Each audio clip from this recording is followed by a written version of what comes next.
Humble young man escaped her wedding in the rain until a millionaire found her and fell in love.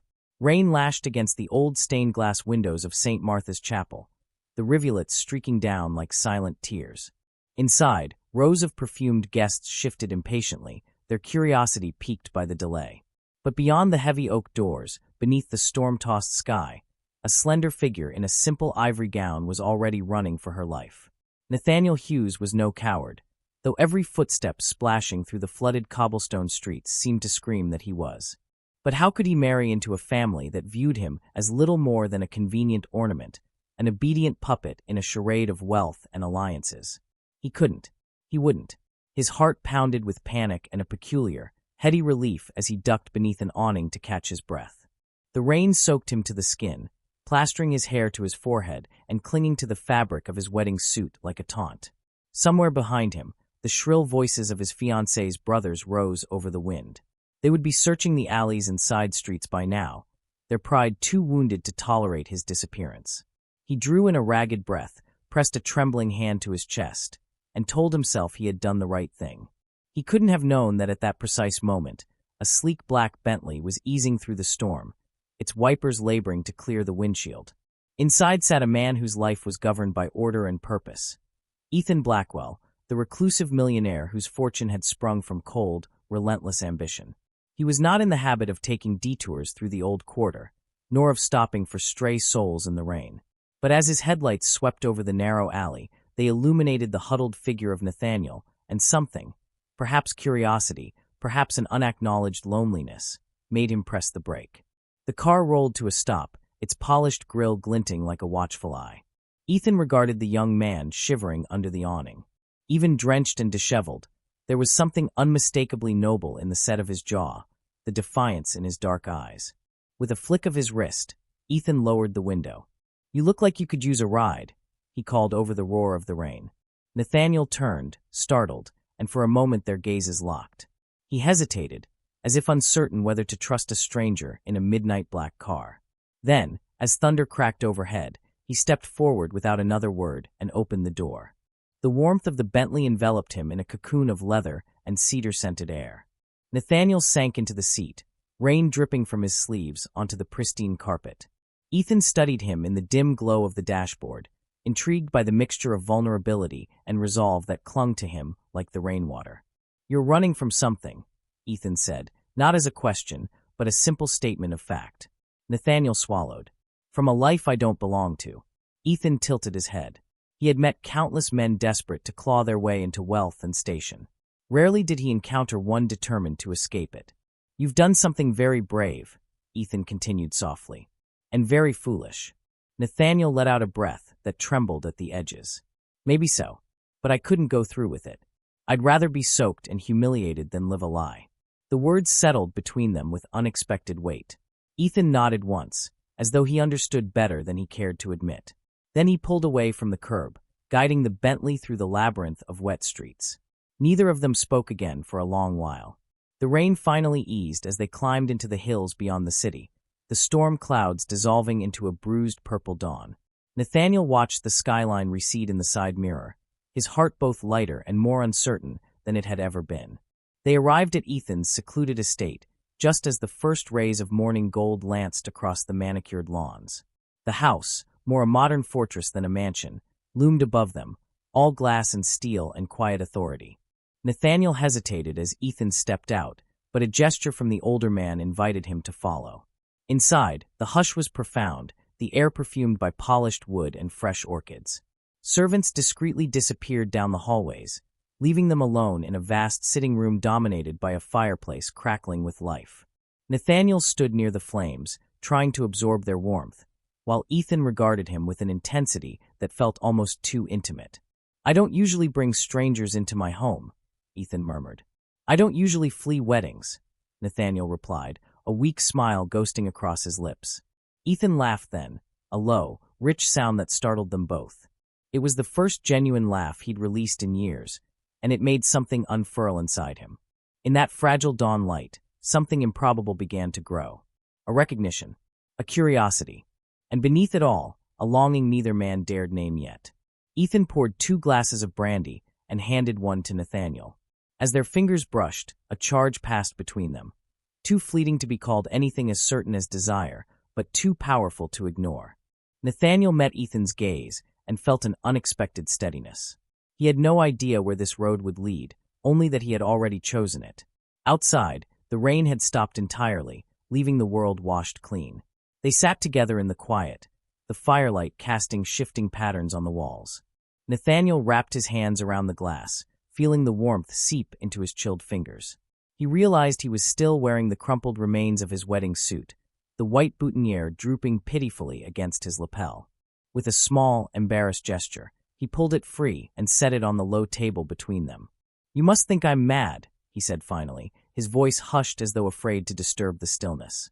Ethan rested one hand on the arm of his chair, the other holding the glass he had not yet tasted. "No, I think you're honest. And honesty is rarer than diamonds." Nathaniel looked up, startled by the gentleness in Ethan's tone. In the chapel hours ago, every eye had watched him like he was an actor fumbling his lines. Here he felt, for the first time in memory, no judgment pressing down on his shoulders. "You don't have to tell me the details," Ethan continued, "unless you want to. I only need to know this. Are you in danger?" "No," Nathaniel shook his head slowly. "Just ashamed. I've let everyone down. My mother, my fiancée, her family. Did you love her?" The question was asked so quietly it might have been mistaken for an idle musing, but Nathaniel heard the current beneath it.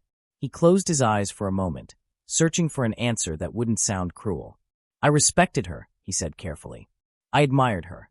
But it wasn't love. Not for me. And for her." Nathaniel's mouth twisted. "I think she loved the idea of me more than the reality." Ethan nodded, as though this confirmed something he'd suspected.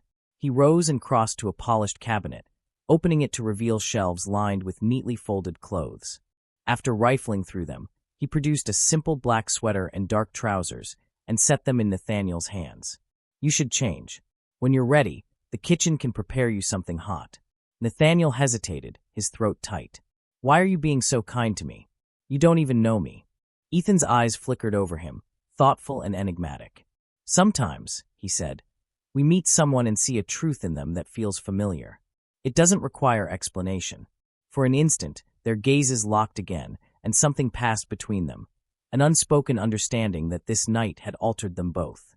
Nathaniel retreated to the bathroom down the hall. He peeled away the sodden suit, feeling as though he was shedding not just wet fabric, but an entire identity. When he emerged in the fresh clothes, he looked almost like a different man. He felt different, too lighter, as though he'd cast off years of pretense. Ethan waited by the fire, now seated on the edge of the hearth. He glanced up and smiled, a small but sincere curve of his mouth.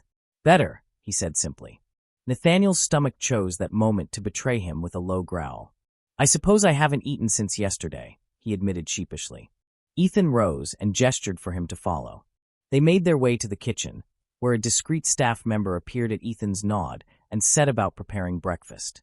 Nathaniel took a seat at the massive marble island, studying the polished surfaces and gleaming appliances.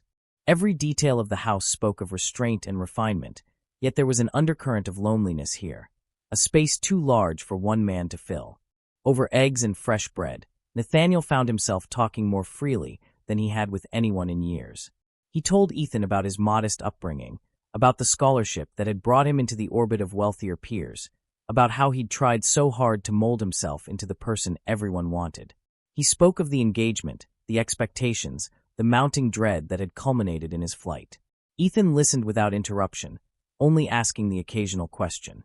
He did not offer platitudes or scoldings. When Nathaniel finally trailed off, hoarse and exhausted, Ethan refilled his coffee and said quietly, "You don't owe your life to anyone's version of you but your own." They lingered over the meal until the sun climbed high over the pines that surrounded the estate. Outside, the world glistened from the storm, each leaf and blade of grass jeweled with light. Nathaniel rose to clear his plate, but Ethan stopped him with a light touch on his wrist. "My staff can handle it," he said. "Come. There's something I want to show you." Curiosity stirred in Nathaniel's chest as he followed Ethan down a long corridor lined with abstract paintings. They passed a glass-walled study, a library that smelled of leather and ink, and finally stepped into a sunroom that opened onto a sprawling garden. It was unlike any place Nathaniel had ever seen. Wildflowers tumbled over the low stone walls in careless abundance, and neatly clipped hedges framed pools where koi drifted like living jewels. A path of smooth slate curved toward a wooden bench beneath an ancient elm tree. Ethan gestured toward the view. "This is where I come to remember who I am," he said. Nathaniel turned to him, a question in his eyes. "You've heard the stories," Ethan went on, his gaze distant. "The newspapers call me ruthless. They say I'm a machine, driven only by profit and power." Nathaniel swallowed, unsure how to respond. Ethan's smile was faint. "The truth is, I was that man once.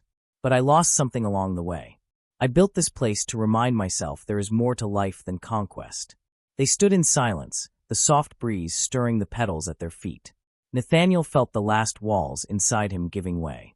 He could not have explained why, but in this sanctuary of glass and blossoms, he felt something growing between them. Something tender, unhurried, inevitable. After a while, they walked the garden paths side by side, neither speaking. When they returned to the house, the day had slipped into late afternoon, the sky pale as old parchment. Ethan paused at the threshold. "You can stay as long as you need," he said. "I don't want to impose." "You're not," Ethan interrupted gently. His eyes searched Nathaniel's face, as though weighing an unspoken invitation. "Stay. Rest. When you're ready, decide what comes next." Nathaniel nodded, a tightness in his chest he did not quite dare name. He followed Ethan back inside, feeling as though he had crossed an invisible boundary, leaving behind not only the storm but the life that had driven him into it. In the days that followed, the rhythm of the house settled around him like a second skin. He rose early to walk the gardens, discovering hidden nooks where the morning sun pooled in golden silence. Sometimes he found Ethan there already, reading or simply sitting in stillness. They would share a quiet greeting before going about their separate pursuits. But in the evenings, after the last of the staff had retired, they would find each other again in the library or by the fire. Their conversations meandered from trivial things, books, music, the shapes of clouds, to confessions neither had intended to speak aloud. Nathaniel found that the more he revealed, the less afraid he felt. And Ethan, who had once believed himself incapable of intimacy, discovered a quiet joy in the simple act of listening. One night, as the wind rattled the windows and a storm threatened again beyond the hills, they sat together in the flickering lamplight. Nathaniel studied Ethan's profile, the elegant lines softened by fatigue. A question trembled on his lips, but he held it back, not yet certain whether he had the right to ask it. Ethan must have sensed it, because he turned to meet Nathaniel's gaze, something unguarded in his eyes. The silence stretched, charged with a possibility neither dared to name outright. Then Ethan's hand moved, slowly, deliberately, and came to rest over Nathaniel's. The warmth of that simple touch sent a shock through them both, as though the months of restraint had finally given way to a truth that could no longer be denied. Nathaniel did not pull away. He felt the weight of Ethan's hand resting over his like an anchor, a promise that the storm which had once driven him to flee had finally brought him to a shore where he belonged. The fire crackled softly beside them, and the wind beat its restless hands against the tall windows, but in that room, all was still. He looked into Ethan's eyes and saw not the cold precision the world believed, but a man who had carved out this secluded refuge because he too had been searching for something that could not be bought or commanded. His heart pounded, loud and certain.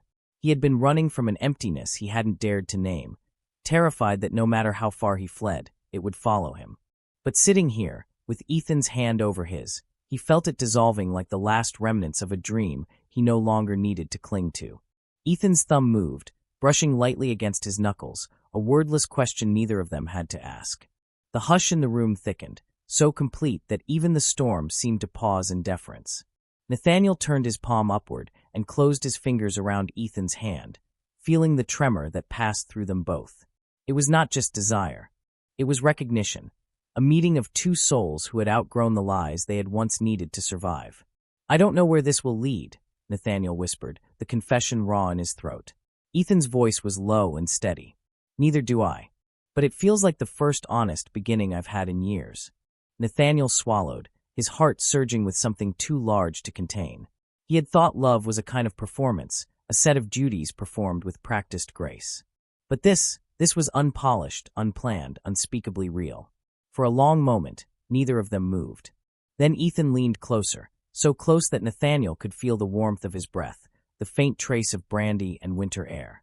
His lips brushed Nathaniel's in a touch so light it was almost reverent. And in that fleeting contact, Nathaniel felt a door swing wide inside him, revealing a future he had never dared to imagine. When they parted, Ethan rested his forehead against Nathaniel's and closed his eyes. "Stay," he murmured again, though this time it was not an offer but a plea. Nathaniel's answer came without hesitation. Yes. Outside, the wind resumed its lonely wail across the darkened hills. But in the library, where the fire still glowed, Nathaniel knew he would never again be alone in the storm. The days that followed unfolded like a miracle too quiet to draw the world's notice. In the mornings, Nathaniel would find Ethan in the sunroom, reviewing documents and speaking in low tones to his advisors. Yet when he looked up and saw Nathaniel watching from the doorway, something in his expression would soften, a silent acknowledgement of the bond that had transformed them both. In the afternoons, they walked the garden paths together, their conversations drifting from trivial to intimate without effort. Nathaniel learned the names of every flower in the greenhouse, the history of the paintings lining the halls, and the story of Ethan's first failed venture, the one that had nearly ruined him before fortune turned in his favor. And Ethan learned the small, hidden truths Nathaniel had never shared with anyone.